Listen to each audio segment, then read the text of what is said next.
Well, good morning. My name is Brett Harrison, and I'm the Director of Crop Protection here at Agtegra. And this morning, we're excited to talk a little bit about what's going on in the industry, both on crop protection and fertilizer, just with a lot of recent events going on overseas, and just what this year's brought us for different chaos and different changes to our industry and business practices, and then also kind of highlight a few things that we're excited about at Agtegra moving forward. Some of the steps we've taken to prevent some of this risk, and also what we see from a product standpoint of what we're excited to bring to the farm gate. So looking forward to having that conversation this morning with Jon, and I'll kick it over to him. You bet. Thanks. I'm Jon Gilbert. I'm the Director of Crop Nutrition for Agtegra, and it has definitely been a very volatile year. And so I think this morning we're going to talk a little bit about, how has the Ukrainian crisis affected the crop protection and fertilizer markets. Really on the fertilizer side, it's just been just a huge volatility in the markets. Here just in the last week, we've seen urea prices run up $200 a ton. We've seen phosphates go up $150 a ton. So just crazy times. We've seen just huge volatility in those markets. Really look for that to continue here over the next month or two until we kind of get through the spring season. I think it is important to probably remember that we haven't really changed the number of tons that are being produced in the world. And so those tons are still there. It's just a very emotional time right now. And so hopefully we can get back once we get through this season and kind of get through the logistical part of it. I think prices should be return to a more normal level. It's just that it's so volatile. And so I know, when you look at the Ukrainian crisis, I'll let Brett talk a little bit about the crop protection side and maybe how it's affected some of the things that he's seeing. It hasn't had as big of an immediate impact as the fertilizer market. We definitely saw those spikes right away on the urea side and products like that. But really on the chem side, we haven't seen an impact yet. What it's more done is probably potentially prolong this inflation in the market. Talking with our partners and suppliers, just basically another reason to uphold this market where it's at. I think early on we were pretty hopeful for a reset, like we're hoping on fertilizer in the middle of summer. But in all reality, this looks like just another situation that's going to hold this market up through the 2022 and possibly even into 2023 growing season. So it will be interesting to see what role China plays in this war, and how that could affect production and shipments of key AIs over there. But until this thing develops more, it's really hard to tell if there'll be a direct impact on our crop protection business. But I think definitely a higher impact on the fertilizer side than CP this year. So as I've been talking to growers, one of the things they always ask me is, how do I protect my farm against this uncertainty? And, I think really, kind of like I talked about before, really taking the emotion out of that decision is really huge. So, know your cost of production, look at that cost of production, buy your inputs when it makes sense, when you can sell grain on the opposite side to protect yourself against those high costs. And we have really great opportunity right now to lock in some historically high grain prices. And so I think that's really the way you do it, is really take the emotion out of this, these difficult times and take advantage of the opportunity that's in front of us. I think that's a great point, Jon. I think, the sticker shock effect happened early on. And I mean, kind of that wow of, oh my gosh, where these prices have gone and compared to what we've seen in the past, and being able to take the emotion out of that and saying, okay, I need to more start to worry about from the protection standpoint of what I can get my hands on. And what I can prepare for. And then, on the revenue side of, okay, looking at these grain markets and how do I lock that up at a similar time?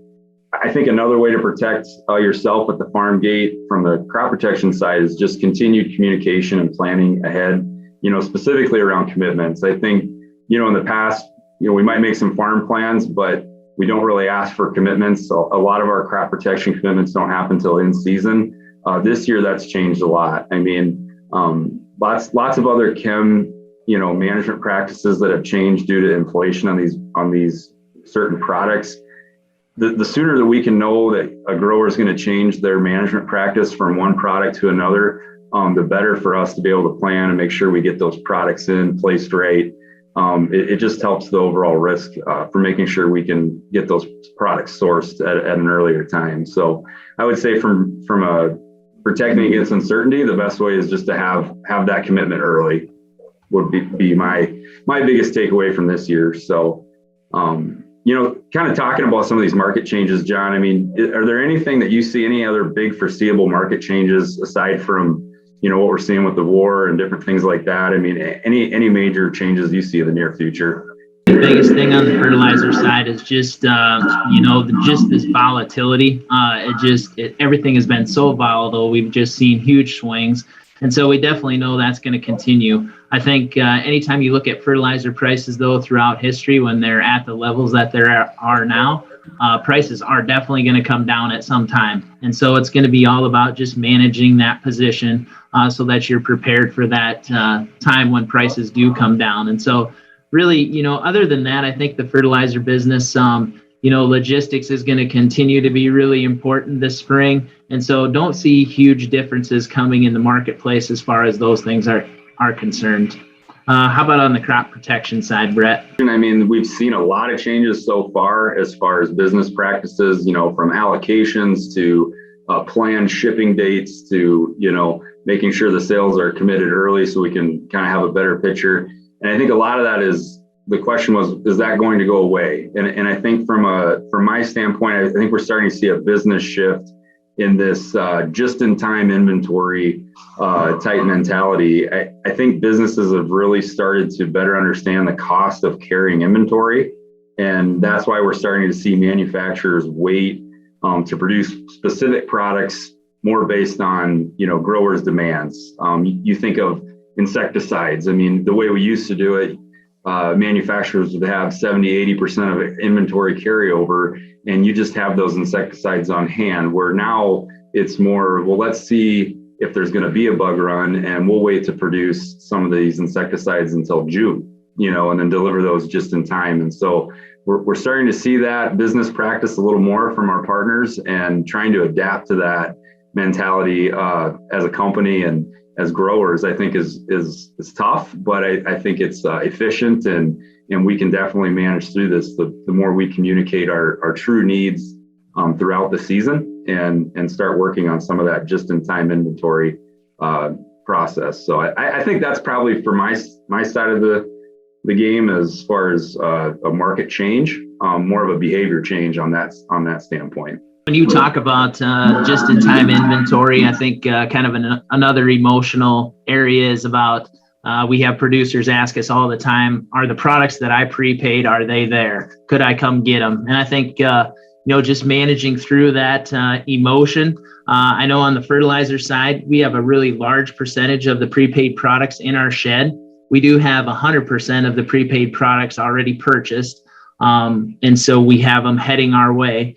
It's going to be really no different than any other spring season as far as, we can't have all of the products on hand before the season starts. We just don't have sheds big enough to be able to do that. We just don't have the infrastructure to do that. And so we always rely on logistics to get products here in time for spring. And this year is going to be no different. It looks like right now the weather is kind of playing in our favor. It looks like it's spreading the season out a little bit.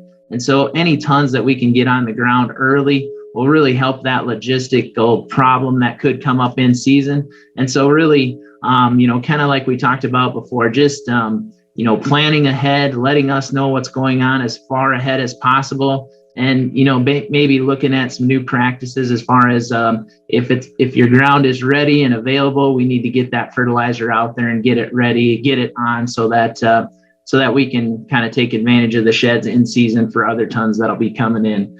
And I know with crop protection, it's definitely been emotional around that topic. And so I'll let you talk about that for a minute. Emotional is a really good word for that. So, I think the way that we've done things in the past, to your point on logistics, is every year we turn tanks in season. I mean, we might order some Roundup in May and plan on getting it in May or early June for our late season. And that approach is still the same. I think there's just emotion around, do I trust that it's coming in? And so we've been working very hard with our partners on shipment plans for March, April, May, June, and July, what we can count on for gallons coming in. And so we've we've got a really good visual of where we're going to be at for our first pass of products and what we're going to be waiting on in the May-June timeframe to hit kind of our second pass. And we're still very comfortable with our plans, specifically around Roundup and products like that we'll have the AI on hand to be able to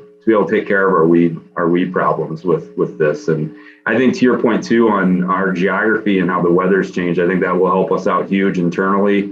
You look at where our south region's at today from a weather standpoint and how we're already starting to spread fertilizer compared to still having, maybe a foot of snow up in North Dakota. So I think that'll help us out as we move throughout the season, that we'll be able to adjust and move some products around where needed throughout the season, which will help us out internally at Agtegra. But definitely a different year that way.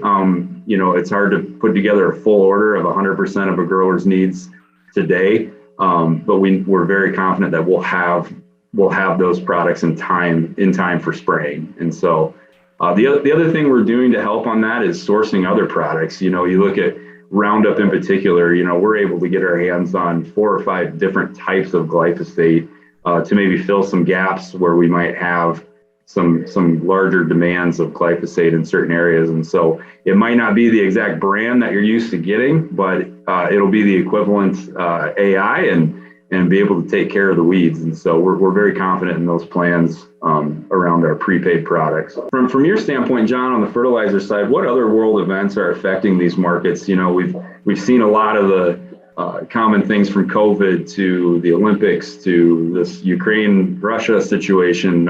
Is there anything else that you see coming forward that are affecting the markets today?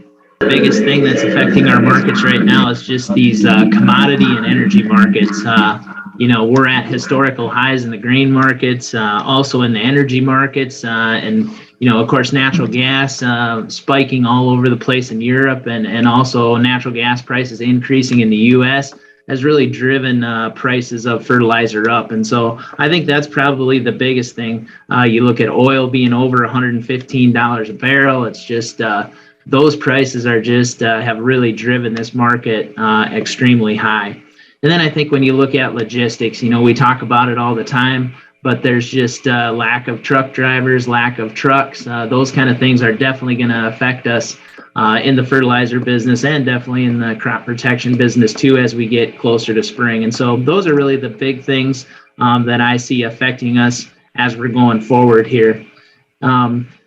Maybe Brett can talk a little bit about some of the things that Agtegra is doing to help us get through this and help operations for spring. Yeah, really excited about what we've got for a team and the focus we've put on logistics and how we're getting products to where they need to go. And like I said before, as far as looking at different types of products within this AI category to make sure we're filling the gaps. And so still really excited about how we're working through that. It definitely takes a lot of communication. But as far as what Agtegra is doing, I don't know if we've ever had this big a focus on trying to hear what our customers' needs and concerns are from a product standpoint and putting as many resources as we had to make sure that we can find a solution at the farm gate. It's been exciting to do that. I think we better understand what our customers' needs are going through a trial year like we have this past 8 months. I think we have a better understanding of what those needs are and how we can supply it and how we can do better in the future from looking at different infrastructure options, different ways of getting product, maybe by rail or different things like that. I think it's been exciting to look at these problems and try to find solutions. But what I'm really excited about the most, we've spent a lot of time talking about how these markets have affected, glyphosate and Liberty and products that don't really bring an ROI. What I don't want to lose focus on is that we've done a lot of research and have a lot of local data on products that do bring an ROI. And you mentioned earlier, John, about just these record commodity markets that we're seeing on grain and the opportunity to really have a big impact from a revenue standpoint this year at the farm gate. I think we got to continue to have a focus on what products are going to bring an ROI, and we're excited to talk about that over the next few months. We'll have a lot of information coming out, but just in general, some of the things we're trying to look at is a systems approach from starting with the right fertilizer to moving through some of these products that we've had success with, like SyncRx and Foster and and some biologicals to help bring the nutrients into the plant, all the way to finishing this crop out with a fungicide and slow release nitrogen. We're excited about some of the programs that we're putting together on the consistent data that we're seeing locally, to be able to help kind of secure our farmers' longevity from an ROI standpoint. So I don't know if you want to touch base on a little bit of what you're seeing on the fertilizer side of that, but I thought it's kind of interesting on crop protection that we focus a lot on the products that we're just worried about getting. It's maybe time to switch that focus to what these products can give us. So yeah, for sure. I think on the fertilizer side, really when we look back at what we've done to help producers here in the last 6 months, really exciting, our aggressive early programs. Right now today, they look like a huge hit. Really just did all the things that we talked about today, helped us get product in place ahead of time. The pricing was great compared to where we're at today. We're able to take advantage of good commodity prices and lock those inputs in at the right time. And then I think internally, we've done a really good job of managing our inventory. We've made a focus on increasing our awareness of what's going on with our inventory, and I think we've done a really good job of that. And then I think you look at what can we do in the future and the things that you talked about being exciting going forward here. I think when you look at some of the data that we have, when you look at starter fertilizers, on corn and soybeans, we've seen just tremendous return on investment on those products in the last 3 years. We have great data to back that up. The starter fertilizers have really grown for us in the last 4 or 5 years. It's just really exciting to see that growth. So we're anxious to get some of these programs out to you.